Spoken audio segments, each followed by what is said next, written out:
Return news కి స్వాగతం. గోకవరంలో శ్రీ వీరభద్రుని గద్దె కనకదుర్గ అమ్మవారి ఆలయంలోని రానున్న శరన్నవరాత్రి మహోత్సవాలు పురస్కరించుకుని ఆలయంలోని ప్రత్యేక పూజలు నిర్వహించిన అనంతరం పందిరి రాట ఏర్పాటు చేశారు.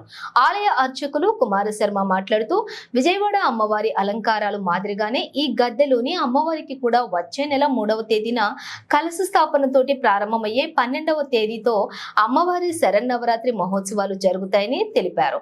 ఆర్యవైశ్య సంఘం ఆధ్వర్యంలో వీరభద్రుడు సంఘం కమిటీ సభ్యుల పర్యవేక్షణలోని గ్రామస్తుల సహకారంతో ప్రతిరోజు కూడా వివిధ ఆధ్యాత్మిక సాంస్కృతిక కార్యక్రమాలతోటి ఉత్సవాలు జరుగుతాయన్నారు.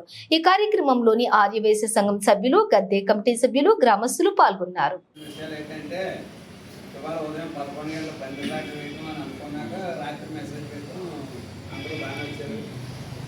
ఈ ఉత్సవాలు సమిష్టిగా ఎవరైనా ఉంటే ముందుకు వస్తే కమిటీ వాళ్ళు తెలియజేస్తే కమిటీ ఆధ్వర్యంలో వాళ్ళు సహకరిస్తారు. జై దుర్గా భవానీ మాతాకు జై. జై జై జై దుర్గా. జై జై దుర్గా. జై జై దుర్గా. దుర్గా భవానీ మాతాకు జై. జై దుర్గా భవానీ మాతాకు జై. జై దుర్గా భవానీ మాతాకు జై. జై దుర్గా. జై జై దుర్గా. జై జై కాళీ. జై జై కాళీ.